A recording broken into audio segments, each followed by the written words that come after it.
உயர்ந்தவர், உமக்கு மேல் ஒருவரும் இல்லையே.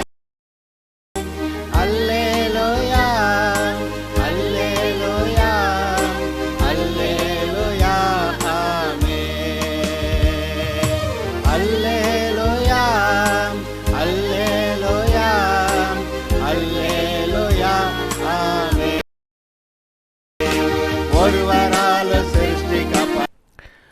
இப்பொழுதும் கூட 1 யோவான் 2வது அதிகாரத்திலிருந்து ஒரு செய்தியை நாம் பார்ப்போமாக. கடந்த செய்தியில் 1 யோவான் 2:18-19 2 வசனங்களை வாசித்து பார்த்தோம்.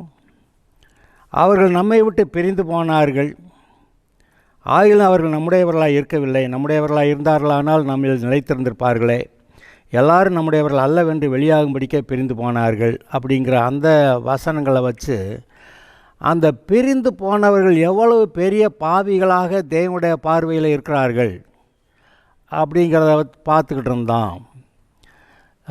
பிசாசு செஞ்ச பாவம் மாதிரி செய்யாதவங்க கூட பிசாசுக்கு அவனுடைய தூதர்களுக்கும் ஆயத்தம் பண்ணப்பட்ட நகரத்தில் போங்கள் அப்படின்னு அவங்கள சொல்லிட்டாரு. அந்த ஆதாம் எப்படி பாவம் செஞ்சானோ அது மாதிரி பாவம் செய்யாத அவனுடைய சந்ததியார் கூட அவன் போகிற நரகத்துக்கு போகிறாங்க அப்படின்னு முடிஞ்சிருது. இயேசுவை ஏற்றுக்கொண்டு இனி வரும் உலகத்தின் பலன்களை ருசி பார்த்து அப்புறமேல் மறுதளித்து போனவர்கள் அவர் இயேசுவை தாங்களே மறுபடியும் சிலுவையில் அறைந்து அவமானப்படுத்துகிறபடியால் அப்படின்னு அங்கே அந்த சொல்லிடுச்சு. அப்புறம் எபிரேயர் 10வது அதிகாரத்தில் இயேசுவை ஏற்றுக்கிறாம போகிறவங்க, மறுதளித்து போகிறவங்க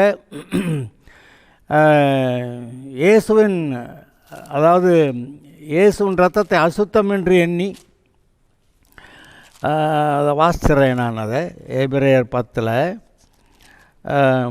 தேவனுடைய குமாரனை காலின் கீழ் மிதித்து தன்னை பரிசுத்தம் செய்த உடன்படிக்கையின் இரத்தத்தை அசுத்தம் என்று எண்ணி கிருபையின் ஆவியை நிந்திக்கிறவன் எவ்வளோ கொடிதான ஆக்கினைக்கு பாத்திரவானாயிருப்பான் அப்படின்னு சொல்லியிருக்கு.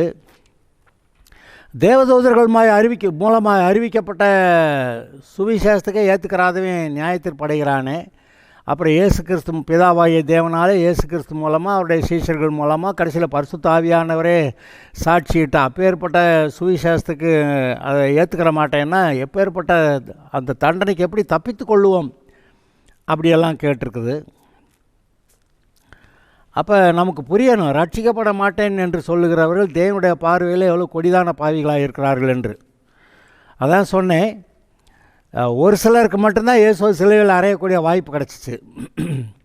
ஆனால் யாருக்கெல்லாம் வாய்ப்பு கிடைக்குதோ அவங்க அப்படிப்பட்ட பாவங்களை செய்கிறவங்கன்னு இந்த பைபிளில் அங்கங்கே நம்ம பார்க்குறோம்.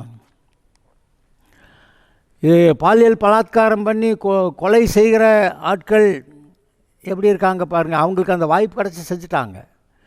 அது ஒரே நாளில் செய்யாமல் இருக்கலாம். ஆனால் அந்த கூட்டத்தோடு சேர்ந்து போக்குவரத்துமாக இருந்தால் கடைசிக்கு இவங்களும் அந்த கூட்டத்தில் சேர்ந்து அந்த வேலையை செஞ்சிடுறாங்க. இயேசு கிறிஸ்துக்கு விரோதமாக அந்த இஸ்ரவேலர், பரிசேயர், சதுசேயர், ஆசாரியர்கள் எழும்பி இயேசுவை சிலுவையில் அறையறதுக்கு இவங்க ஒப்பு கொடுத்தாங்க. இவங்க அரைஞ்சது ரோமர்கள், அந்த சேவகர்கள். ஆனால் அந்த பாவம் யார் மேலே வருது? ஒப்பு கொடுத்தவர்கள் மேலே. ஒப்பு கொடுத்தவர்களுக்கு தான் அதிக பாவம். காட்டி கொடுத்த யூதாஸுக்கு அதை விட அதிக பாவம். எங்கே போகுது பாருங்கள். அப்போ இன்றைக்கி அநேகர் விசுவாசிகள் கர்த்தரை அறிந்த பிறகு பின்மாறி போகிறவங்க, அப்புறம் இயேசு வேண்டான்னு ரட்சிக்கப்படாமல் இருக்கிறவங்க, இவர்களெல்லாம் தேவனுடைய பார்வையில் எவ்வளோ கொடிதான பாவிகளாக இருக்கிறார்கள் என்று நாம் சற்று நிதானித்து தான் பார்க்கணும். கர்த்தர் நமக்கு வெளிப்பாட்டை கொடுக்குறாரு. நாம் பயபக்தியோடு கூட இருந்து உண்மையாக கர்த்தரை பின்பற்றுவோமாக, சுத்த இருதயத்தோட, முழு இருதயத்தோட.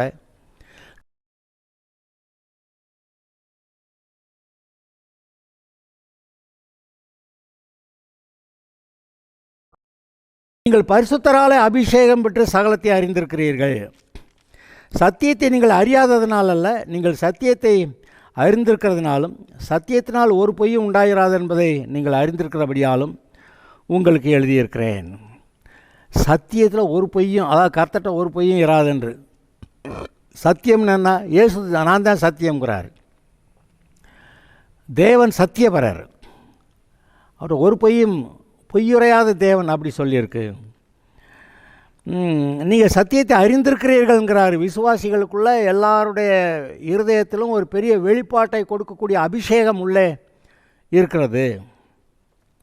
நீங்கள் பரிசுத்தரால் அபிஷேகம் பெற்று சகலத்தையும் அறிந்திருக்கிறீர்கள். நீங்கள் சத்தியத்தை அறியாததுனால அறிந்திருக்கிறதுனால உங்களுக்கு எழுதியிருக்கிறேன். சத்தியத்தினாலே ஒரு பொய்யும் உண்டாயிராது என்பதை நீங்கள் அறிந்திருக்கிறீர்களே. இயேசுவை கிறிஸ்து அல்ல என்று மறுதலிக்கிறவனை அல்லாமல் வேற யார் பொய்யன்? பாருங்கள், அப்போஸ்தலனாகிய பவுல் ரட்சிக்கப்படுறதுக்கு முன்னாடி சபையை பாழாக்கிக்கிட்டு இருந்தான். இயேசு தான் கிறிஸ்துன்னு அவனுக்கு தெரியாது. ஆனால் என்றைக்கு இயேசு அவனை சந்தித்தாரோ அவன் அப்போருந்து என்ன பிரசங்கிச்சானா, நீங்கள் சிலுவையில் அறைந்த இந்த இயேசுநாதர் தான் அந்த கிறிஸ்து அப்படின்னு சொல்லி பிரசங்கிச்சான்னு வருது. பேதுருவும் அப்படி தான் பிரசங்கம் பண்ணா. அந்த இயேசுவை நீங்கள் கொலை செய்தீர்கள், தேவன் அவரை கிறிஸ்துவாக்கினார் அப்படின்னு சொல்லி அப்போஸ்தலர் 2, 3 அதிகாரத்தில் நீங்கள் வாசிக்கலாம். அப்போ இயேசுவை கிறிஸ்து அல்ல என்று மறுதலிக்கிறவனை அல்லாமல் வேற யார் பொய்யன்?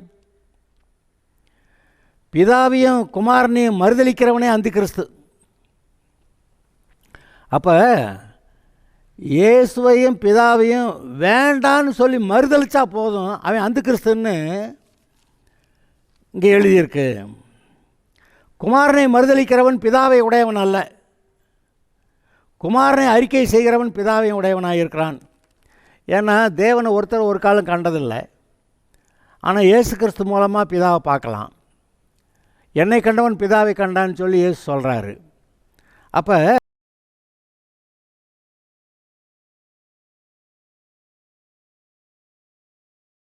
நாட்டில் நமக்கு சொல்லப்பட்டிருக்கிற இந்த இயேசுவை மறுதலி உடையவன் அல்ல, இவர் தான் நம்ம மனுஷனுடைய கண்ணுக்கு வந்தவர். இப்போ பைபிளில் எழுதியிருக்கு. இதெல்லாம் பார்த்துட்டு இயேசுவை அறிந்தால் பிதாவை அறிந்திருக்கலாம். பிதாவை நீங்கள் அறிந்தால் அவருடைய சாயல் ரூபமாக இருக்கிற நீங்கள் எப்படிப்பட்ட. அப்போ இங்கே அடிப்படையாக ஒரு வார்த்தையை சொல்லிடுறாரு. இயேசுவை கிறிஸ்து அல்ல, மேசியா கிறிஸ்து வர்றாரு, மனிதனுடைய பாவங்களுக்கு பரிகாரம் செய்ய வர்றாருன்னு சொல்லி பழைய ஏற்பாட்டில் லேவியராமத்தில் சொல்லப்பட்ட எல்லா பலிகளும் இந்த இயேசுவை பற்றி தானே சொல்லுது, இந்த மேசியா பற்றி தானே சொல்லுது, இந்த கிறிஸ்துவை பற்றி தானே சொல்லுது. சர்வாங்க தகன பலி, போஜன பலி, சமாதான பலி, பாவ நிவாரண பலி, குற்ற நிவாரண பலி எல்லாம் எதை சொல்லுது? இந்த இயேசுவை காட்டுகிறது. இந்த இயேசு தான் மேசியாவா அபிஷேகம் பண்ணப்பட்டவரை இந்த வேலையில் நமக்கு செய்வார்னு சொல்லியிருந்தது. இவங்க அவரை மறுதளித்தா, அவரை வேண்டான்னு நிராகரித்தா ஆப்போசிட் கோஷ்டியில் சேர்ந்துடுறாங்க. தேவனுடைய கூட்டத்தில் இல்லாமல் தேவனுக்கு விரோதமாக இருக்கிற கூட்டத்தில் சேர்ந்துடுறாங்க. விரோதம்னா அது யார்? பிசாசின் கூட்டம். அங்கே கர்த்தர் சொல்லும்போது கர்த்தர் தேவதூதர்களுக்கு உதவியாக கை கொடாமல் ஆபிரகாமின் சந்ததிக்கு உதவியாக கை கொடுத்தாருன்னு போட்டிருக்கு. அதாவது தேவதூதர்கள் மன்னிக்கப்படட்டும்னு சொல்லி அவங்களுக்கு இறக்க செய்யலையாம். இயேசு கிறிஸ்து அவர்களுடைய பாவங்களுக்காக மறிக்கலையாம். அவங்களுக்கு மனம் திரும்ப முடியலை, அவங்களுக்காக அவர் பரிகாரம் பண்ணவும் இல்லை. ஆனால் ஆபிரகாமின் சந்ததிக்கு அவர்கள் ரட்சிக்கப்படும்படி இயேசு பரிகாரம் பண்ணார், அவர்களுக்கு கை கொடுத்தாருன்னு எழுதியிருக்கு. அந்த தேவதூதர்களுக்கு உதவியாக கை கொடாமல் ஆபிரகாமின் சந்ததிக்கு உதவியாக கை கொடுத்தார் அப்படி எழுதியிருக்கு. அப்போ அதை பாருங்கள், இந்த ஆபிரகாமின் சந்ததியில் ரட்சிக்கப்பட்டு வர்றவங்க வரட்டும், ஆனால் வராதவங்க எந்த கோஷ்டி? அந்த லூசிபர் கோஷ்டி. அந்த பிசாசுக்கு அவனுடைய தூதர்களுக்கு ஆயத்தம் பண்ணப்பட்ட நரகத்தில் போங்கன்னு இவங்களை சொல்லிக்கிட்டு இருக்கிறாரு. அப்போ அந்த கோஷ்டியில் சேர்ந்து இயேசுவுக்கு விரோதமாக இருக்கிற இயேசுவை விட்டு போனால் என்ன, அப்புறம் அந்த கட்சிக்கு போயிடுறாங்க. அப்படி போனவங்க அந்தி கிறிஸ்து அப்படின்னு சொல்கிறாரு. குமாரனை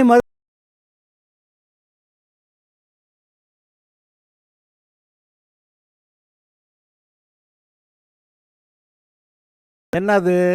தேவனை பற்றி, மேசியாவாகிய இயேசுவை பற்றி, அவர் சிலுவைக்கு போனதை பற்றி, பரிகாரம் செய்ததை பற்றி, அது மூலம் நமக்கு ரட்சிப்பு உண்டாயிருக்கிறத பற்றி, அதில் நிலைத்திருக்க கடவர்கள்.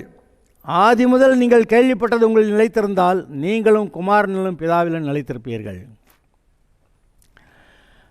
வசனத்தில் எப்படி ஆரம்பிக்கிறாரு? எங்களுடைய ஐக்கியம் பிதாவோடு அவருடைய குமாரனோடு இருக்கிறதுன்னு. இப்போ என்ன பண்ணுறாரு? நீங்கள் இப்படி கேள்விப்பட்ட ஆதி முதல் நீங்கள் கேள்விப்பட்டது உங்களில் இருந்தால் நீங்களும் குமாரனிலும் பிதாவிலும் நிலைத்திருப்பீர்கள். உங்கள் ஐக்கியம் பிதாட்ட குமாரனோடு இருக்கும்.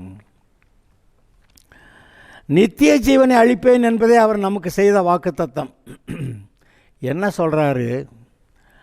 இயேசுவை ஆண்டவராக ஏற்றுக்கொண்டவர்கள் புது சிருஷ்டியாக மறுபடியும் பிறந்தவர்களாக நித்திய ஜீவனை உடையவர்களாக இருக்கிறார்கள். என்ன சொன்னார்? நான் அவைகளுக்கு ஜீவன் உண்டாயிருக்கும், அந்த ஜீவன் பரிபூர்ணப்பட வந்தேன். அந்த ஜீவன் நித்திய ஜீவன், இட்டர்னல் லைஃப். அதாவது சாகாமல் பிழைச்சிருக்கிறத பற்றி நினைக்கிறாங்க. ஆனால் அது மட்டும் இல்லை, தேவனுடைய ஜீவனே நமக்குள் வருகிறது. இது நம்ம அவ்வளோ அந்த அளவுக்கு தேவனுடைய ஜீவனை நாம் பெற்றுக்கொண்டு நித்திய ஜீவனை பெற்றுக்கொண்டு வாழ்கிறதுக்கு அவ்வளோ நமக்கு தகுதி உள்ளவர்களா அப்படின்னு கேட்டால், ஒரு விதத்தில் தகுதி இல்லாமல் கர்த்தர் எதையும் செய்ய மாட்டார். நீங்கள் சிருஷ்டிக்கப்படும் போதே தேவனுடைய சாயல் ரூபத்தில் உண்டாக்கப்பட்டிருக்கிறீங்க. தம்முடைய ஜீவ சுவாசத்தை உங்களுக்குள்ளே ஊதி ஜீவாத்மாவாக்கி அவருடைய பிள்ளையாக்கி பூமி ஆண்டு கொள்ளக்கூடிய அதிகாரம், பிசாசோட கொட்டத்தை அடைக்க அவனை துரத்திட்டு பூமி முழுசையும் ஏதேன் தோட்டம் போல் மாற்றுகிற வேலை, அப்படி தான் கொடுத்தாரு. மேன்மையான வேலை கொடுத்தார். அப்போ அங்கே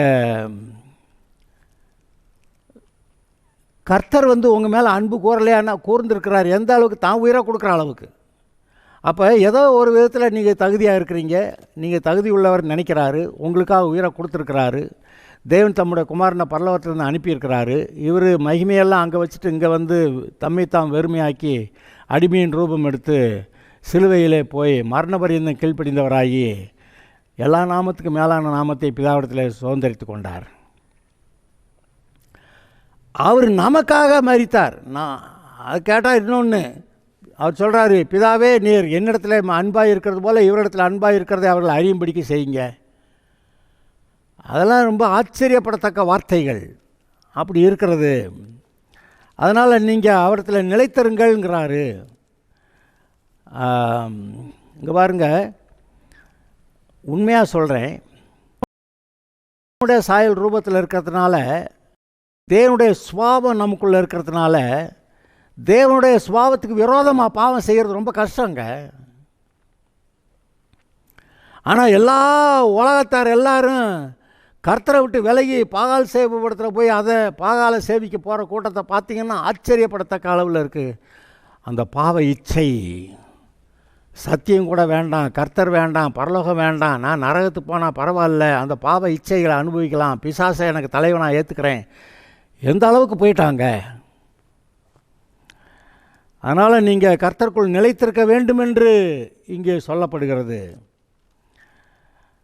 நித்திய ஜீவனை அளிப்பேன் என்பதே அவர் நமக்கு செய்த வாக்குத்தத்தம். நித்திய ஜீவன்னா அவர் மாதிரி பிதாகுமாரன் பரிசுத்தாவியானவர், அடுத்து 4வது நீங்களும் அவரோட கூட சேர்ந்து அப்படி அந்த ஜீவனை அனுபவிக்கக்கூடிய சந்தோஷத்தை அனுபவிக்கக்கூடிய, என்ன சந்தோஷம்? தேவனுடைய ராஜ்யம் புசிப்பும் குடிப்பும் அல்ல, அது நீதி சமாதானமும் பரிசுத்த ஆவியினால் உண்டாகும் சந்தோஷமும். அந்த பரிசுத்த ஆவியினால் உண்டாகிற சந்தோஷத்தை நீங்கள் அனுபவிக்கிறதுக்கு கர்த்தர் கொடுக்குறாரு. உங்களை வஞ்சிக்கிறவர்களை குறித்தவைகளை உங்களுக்கு எழுதுகிறேன். ஏன்னா இந்த விசுவாசிகளை ஏமாற்றிட்டு கூட்டி போகிற கூட்டம் ஒன்று இருக்குது, வஞ்சிக்கிறவர்கள். ஆனால் எப்படியா நீங்கள் அவங்ககிட்ட தப்பலான்னா, யாரும் என்ன விசுவாசியை சொல்கிறதுனால இல்லை, உங்கள் உள்ளத்திலே ஒரு அபிஷேகம் இருக்கிறது. இப்போ இன்றைக்கி 10 பேர் விசுவாசிகள் போய் கர்த்தரை விட்டு போகாதேன்னா கூட போகிறாமே. இங்கே என்ன சொல்கிறாரு? கர்த்தர் உங்களுக்குள்ள ஒரு அபிஷேகம் இருக்கு, அதை கவனின்றார். உங்களை வஞ்சிக்கிறவர்களை குறித்தவைகளை உங்களுக்கு எழுதியிருக்கிறேன், நீங்கள் அவராலே பெற்ற அபிஷேகம் உங்களில் நிலைத்திருக்கிறது.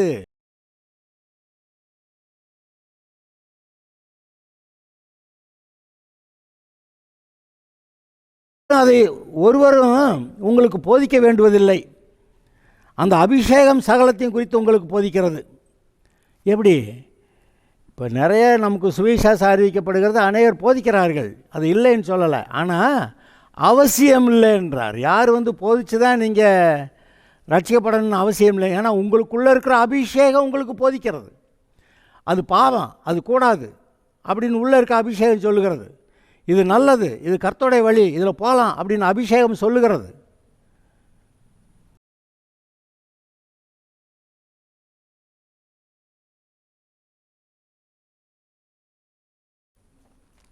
ஏதோ கொஞ்சம் நஞ்சம் போதிச்சிச்சுங்க. இன்றைக்கி நிறைய பேர் சபைகளில் விசுவாசிகள் எடுத்திங்கன்னா கூட ஏதோ கொஞ்சம் படிச்சிருக்காங்க, கர்த்தரை பற்றி கொஞ்சம் தெரியுங்க. அவங்க படித்தது கொஞ்சம், ஆனால் இருதயத்தில் இருக்க வெளிப்பாடு 100%. இருதயத்திலே இயேசுவை அவர்கள் ஆண்டவராக ஏற்றுக்கொண்டதுனாலே அவருடைய இருதயத்திலே கொடுக்கப்பட்டிருக்கிற அந்த அபிஷேகத்தினாலே உண்டாகிருக்கிற அந்த வெளிப்படுத்துதல்கள் 100க்கு 100. அந்த அபிஷேகம் சகலத்தையும் குறித்து உங்களுக்கு போதிக்கிறது. அது சத்தியமாக இருக்கிறது, அது பொய்யல்ல. அது உங்களுக்கு போதித்தபடியே அவரில் நிலைத்திருப்பீர்களாக. இந்த அபிஷேகம் என்ன சொல்லுது? கர்த்தருக்குள்ளே நிலைச்சிரு அப்படி சொல்லுது. அவர் போதித்தபடியே அவரில் நிலைத்திருப்பீர்களாக. அது பரிசுத்த ஆவி உங்களிடத்தில் வரும்போது அவர் சகல சத்தியத்துக்குள்ளே நடத்துவார். அறகுறை இல்லை, சகல சத்தியத்துக்குள்ளே நடத்தும். ஆனால் இங்கே நம்ம கேட்குறேன், எல்லா விசுவாசிகளும் சகல சத்தியத்தை அறிஞ்சிட்டாங்களா? அறியலை. ஆனால் உள்ளே இருக்குது, உள்ளுக்க சத்தியத்தையும் கர்த்தர் வெளிப்பாடாக கொடுத்துருக்கிறாரா? ஆனால் இவங்க பைபிளை படித்து தெரிஞ்சுக்கிட்ட அளவு ரொம்ப கொஞ்சம். ஆக இந்த பைபிள் மூலம் படித்து அது ரொம்ப முக்கியமாக சொல்லியிருக்கு. தீர்க்க தரிசனங்கள், வரங்கள், தரிசனங்கள் அதெல்லாம் பற்றி மேன்மையாக அநேகர் சொன்னாலும் கூட இந்த வேத வாக்கியங்கள் அது மாறாதவை அப்படின்னு கர்த்தர் சொல்கிறாரு. பேதுரு கூட இயேசுவை மருவ மலையில் அங்கே பார்த்த பேதுரு அதை காட்டிலும் மேன்மையான தீர்க்க தரிசன வசனம் இருக்குதுன்னு பைபிள் வசனங்களை சொல்லிக்கிட்டு இருக்கிறான். அப்போ இந்த பைபிள் வசனங்கள், வேத வாக்கியங்கள் தவறாதவைகள் அப்படியெல்லாம் சொல்லியிருக்கே. அப்போ நீங்கள் இந்த வேத வாக்கியத்தை ஏற்றுக்கொள்கிறதுனாலே உள்ளே உண்டாகிற பரிசுத்தாவின் அபிஷேகம், எல்லாருக்குள்ளேயும் பரிசுத்தாவின் அபிஷேகம் வரல. ரட்சிக்கப்படாதவன்ட்ட பரிசுத்தாவின் அபிஷேகம் வருதா? இல்லையே. ஆனால் இயேசு ஆண்டவராக ஏற்றுக்கொண்ட உடனே பரிசுத்தாவின் அபிஷேகம் வருது. அப்படி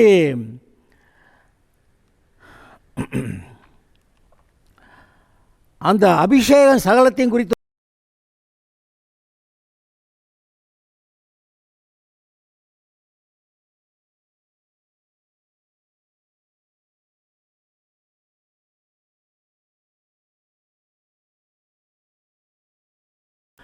எத்தனை தடவை ஏன் இயேசுநாதரே சொன்னார், இந்த மாதிரி காட்டி கொடுத்தா நீ என்கிட்ட வர்ற, என்னை முத்தம் கொடுத்தா என்னை காட்டி கொடுக்க வர்ற அப்படியெல்லாம் கேட்டார். சிநேகிதனேங்கிறார்.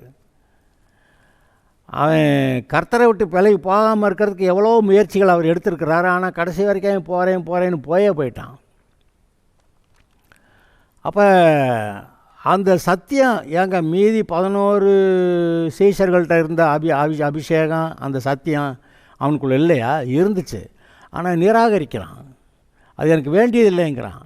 30 காசு கிடச்சா போதும் இவரை காட்டி கொடுத்துடலாம் அப்படின்னு தீர்மானிச்சிட்டான். அப்போ கர்த்தர் கொடுக்குற அபிஷேகம், அவர் கொடுக்குற போதனைகளை கீழ்ப்படியாமல் போகிறதுனால இந்த பயங்கர பாடுகள்லாம் இவங்களுக்கு வந்து சேருது. இப்படி இருக்க பிள்ளைகளே, அவர் வெளிப்படும்போது நாம் அவர் வருகையில் அவருக்கு முன்பாக வெட்கப்பட்டு போகாமல் தைரியமுள்ளவர்களாக இருக்கும்படிக்கு அவரில் நிலைத்திருங்கள். நீங்கள் விரும்பினாலும் விரும்பாட்டியும் இயேசுவானவர் மேகங்கள் மேலே வருவார். அப்படி வரும்போது நீங்கள் வெட்கப்பட்டு போகாதபடிக்கு அவரில் நிலைத்திருங்கள். அவர் வர்றப்ப நம்ம கண்ட கதையை அவன் சொன்னான் இவன் சொன்னான்னு சொல்லி கர்த்தரை விட்டு போயிட்டா அப்போ வெட்கப்பட்டு போவீங்க. அதனால் இங்கே என்ன சொல்கிறாரு?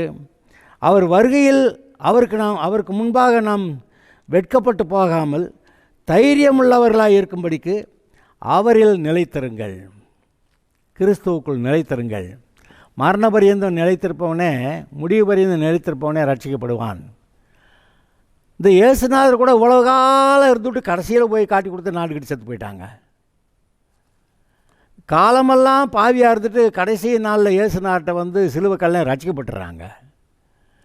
அதான் ஒரு கதை சொல்லுவாங்க. ஒரு போதகர் நல்லா தான் இருந்திருக்கிறார். ஆனால் காலப்போக்கில் அவருக்கு இந்த பாடுகள், அதனால் இந்த இயேசுவை இதுக்கு மேலே நம்ப முடியுமா, பல சமயத்தில் இவரை நம்பி என்ன பண்ணுறது அப்படின்னு பல சமயத்தில் யோசிச்சுக்கிட்டே இருந்திருக்கிறாரு. அப்புறம் அங்கே இருந்த ஒருத்தனுக்கு நிறையா சொல்லியிருக்கிறாரு. எப்போ அந்த இயேசுவை ஏற்றுக்கணும், ரட்சிக்கப்படணும், அப்போ தான் நம்ம கர்த்தருடைய பிள்ளையாக இருப்போம் அப்படின்னு சொல்லி அதெல்லாம் நிறையா சொல்லியிருக்கிறாரு. ஆனால் அவன் என்ன பண்ணிட்டான், அதெல்லாம் நமக்கு முடியாது போயா, இந்த இயேசுனாரை ஏற்றுக்கிட்டாலாம் நமக்கு சந்தோஷமாக வாழவே முடியாது அப்படின்ட்டு சந்தோஷத்தை அனுபவிக்கிறதா நினச்சி அவன் போய் ஏதோ ஒரு வாழ்க்கைக்குள்ளே போயிட்டான். கெட்டகுமாரனுக்கு அதை மாதிரி அவன் போயிட்டான். அவன் போன பார்த்தா அங்கே எல்லாத்தையும் உலக வேதனைகளை அனுபவிச்சுட்டு பேசாமல் ரட்சிக்கப்பட்டுறதான் தேவலை அப்படின்னு அவன் நினச்சானா.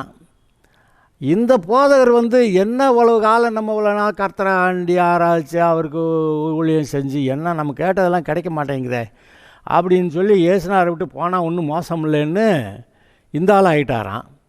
இந்த 2 பேரும் ஒரு நாள் சந்திச்சுக்கிட்டாங்களாம். எங்கே ஒரு ரோட் சைடு ஹோட்டலில் உட்காந்து எங்கேயோ சந்தித்து பேசிக்கிட்டு இருக்காங்க. அப்போ அவன் சொன்னானா, போயா, நான் போய் எல்லாம் பாடுபட்டு திரும்பி இங்கே தான் வர்றேன்னு வந்திருக்கேன், நான் இயேசுவை ஏற்றுக்கிறேன் அப்படின்னானா. இந்த ஆள் சொன்னாராம், ஆமாம், நான் இவ்வளவு காலம் இயேசுனார் கூட இருந்தேன், எனக்கு இந்த ஜபத்துக்கெல்லாம் ஒன்றும் பதில் வரல, இயேசுவை நம்பி பிரயோஜனம் இல்லை, அதனால் இயேசுவை விட்டு போயிடுறது தேவையில்லைன்னு நான் நினச்சிக்கிட்டு இருக்கிறேன் அப்படின்னு இந்த ஆள் சொன்னான், அந்த போதகராக இருந்த ஆள். இப்படி பேசிக்கிட்டு இருக்கிறப்ப ரோட்டில் போன பெரிய ஹெவி வெஹிக்கிள் ட்ரக்கு பிரேக் பிடிக்காமல் இவங்க உட்காந்துருந்த அந்த ரூம், அந்த அறைக்குள்ளே இடிச்சிருச்சான். இந்த 2 பேரும் செத்து போனானா. 2 பேரும் செத்து போயிட்டாங்க. அந்த இயேசுவை வேண்டான்னு போய் ஊரெல்லாம் சுற்றி போட்டு கடைசியில் இயேசு தான் இருந்தான் தேவலைன்ட்டு வந்தானே, அவன் பரலோகத்தில் இருக்கானா. இந்த போதகர் பார்த்தா நரகத்தில் இருக்கிறாராம். அப்போ அவர் ஆண்டவரை பார்த்து கேட்டாராம், ஏன் ஆண்டவரே, நான் இவ்வளோ காலம் உமக்கு தான் ஊழியம் செஞ்சேன், அவன் கர்த்தர்கிட்ட வேண்டியதில்லைன்ட்டு அப்படி போனவே கடைசி நாள் வந்தேன், நான் கர்த்தரோட இவ்வளோ காலம் இருந்தேன், ஆனால் என்னைய நரகத்தில் போட்டு அவனை பரலோகத்தில் வச்சுருக்கிறீர் அப்படின்னு கேட்டாராம் அந்த போதகராக இருந்த ஆள். அதுக்கு அப்போ கர்த்தர் சொன்னாராம், ஏன்டா அவன் காலமெல்லாம் உலகத்தெல்லாம் பார்த்துட்டு இது எனக்கு வேண்டவே வேண்டாம், நான் கர்த்தர்கிட்ட போகிறேன், நான் வந்தேன் அதனால் பரலோகம் வந்துட்டேன், நீ இவ்வளோ காலம் என் கூட இருந்துட்டு கடைசிக்கு என்னை வேண்டான்ட்டு போயிட்டு அதனால தான்டா நரகத்தில் இருக்க அப்படின்னு சொல்லிட்டாராம். இது எவ்வளோ பயங்கரமான ஒரு காரியமாக இருக்குது. இந்த கர்த்தரை விட்டு விலகி போகிறவர் இருக்க. இப்போ நான் இங்கே பாருங்கள், இந்த போதகராக இருந்த ஒரு ஆள் கர்த்தரை விட்டு போகிறது தேவையில்லைன்னு நினச்சானே, அவனுடைய இருதயத்தில் வெளிப்பாடு இல்லையா? மற்ற எல்லாருக்குள்ளே இருந்ததை விட அவனுக்குள்ளே இருந்த வெளிப்பாடு அதிகம். அவிசுவாசிகள்கிட்ட இருந்த வெளிப்பாட்டை காட்டிலும் விசுவாசிகளுக்கு அதிகம். அந்த புறஜாதிகளுக்கு கூட தேவனை குறித்த வெளிப்பாடு இருக்கிறது, இயேசுவை பற்றிய வெளிப்பாடு இருக்கிறது. அது அவங்களுக்குள்ளே இருக்குது, அவங்களாக தேடி கிட்ட வர்றாங்க. இந்த சபைக்குள்ளே இருக்கிறவங்க அந்த யூதர்கள் இயேசுடைய காலத்தில் இயேசுவை சிலுவையிலே அறைந்தார்கள். என்ன கொடுமையாக இருக்குது. அவரை கேட்டால் சொல்கிறாரு, உன் பிள்ளைகளை கூட்டி சேர்த்துக்கொள்ள, கோழி தன் குஞ்சுகளை கூட்டி சேர்த்துக்கொள்ள வண்ணமாய் உன் பிள்ளைகளை கூட்டி சேர்த்துக்கொள்ள நான் எவ்வளோ தரம் மனதாக இருந்தேன், உங்களுக்கோ மனதில்லாமல் போயிட்டு அப்படி சொல்கிறாரு. அப்போ அந்த கர்த்தர்கிட்ட வர்றதுக்கு மனதில்லாத இருந்த அந்த பரிசேயர் சதுசேயர்லாம் இயேசுவை சிலுவையில் அறைந்து கொலை செய்தார்கள். அந்தி கிறிஸ்துக்கள் தான். அவங்க அந்தி கிறிஸ்து இல்லையா? அவங்க அந்தி கிறிஸ்து தானே. அப்படி அந்தி கிறிஸ்துக்களாக இருக்கிறாங்க. ஆனால் பின்னாடி ஒரு காலத்தில் ஒரு சூப்பர் லெவலில் ஒரு அந்தி கிறிஸ்து வர்றேன், அவனை பற்றி நமக்கு பைபிளில் நிறைய எழுதியிருக்கு. நம்ம இங்கே லோக்கலாக இருக்கிற அந்தி கிறிஸ்துக்களை பற்றி நம்ம ரொம்ப சட்டை பண்ணலை, ஒன்றும் சட்டை பண்ண வேண்டியதில்லை. அவங்களோட சேராமல் இருந்தால் சரி. அவங்களோட சேர்ந்து அப்புறம் அவனை மாதிரி ஆணியா அப்படியெல்லாம் ஆகக்கூடாது. அவர்களை விட்டு நம்ம பிரித்தெடுக்கப்பட்டவர்களாக தான் இருக்கணும். நீங்கள் இந்த உலகத்தோடு ஒத்து வாழ முடியாது. இந்த உலகத்துக்கு ஒத்த வேஷம் தெரியாமல் தேவனுடைய பிள்ளைகள் என்று அந்த அவருடைய வசனத்தை கொண்டு மனம் புதிதாகிறதுனாலே நீங்கள் மறுரூபமாக வேண்டும் அப்படி எழுதியிருக்கு. அதனால் போய் அங்கே அவங்களோட சேர்ந்து இவங்களோட சேர்ந்து இப்படியானே அப்படியானே சொல்லக்கூடாது. கர்த்தரோட கூட சேர்ந்து, கர்த்தர் ஒருவரே உண்மையுள்ளவர், கர்த்தர் ஒருவரே சத்தியபரர், அவர்கிட்ட எந்த விதமான மாறுதலின் நிழலும் வேற்றுமையின் நிழலும் இல்லை அப்படின்னு எழுதியிருக்கு. அதனால் அவரை மாத்திரம் பற்றி கொண்டு வாழுகிறது தான் சரியே ஒழிய சும்மா அங்கே போனேன் அப்படியெல்லாம் சொல்ல முடியாது. ஏன்னா இருதயத்திலே வெளிப்பாடு இருக்கிறது, இருதயத்திலே அபிஷேகம் இருக்கிறது. அந்த அபிஷேகம் உங்களுக்கு போதிக்கிறது. அந்த போதித்தபடியே அவர்கள் நிலைத்திருப்பீர்களாக அப்படி சொல்லியிருக்கு. அப்போ யாரும் போக்கு சொல்ல இடமில்லை அப்படி சொல்ல.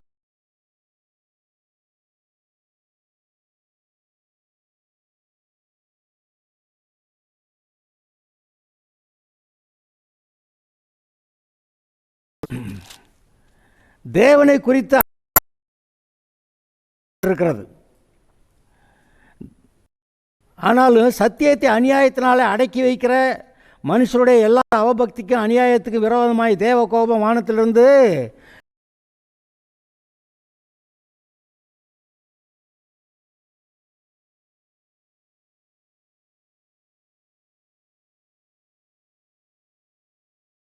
கோஷ்டி, அதை அடக்கி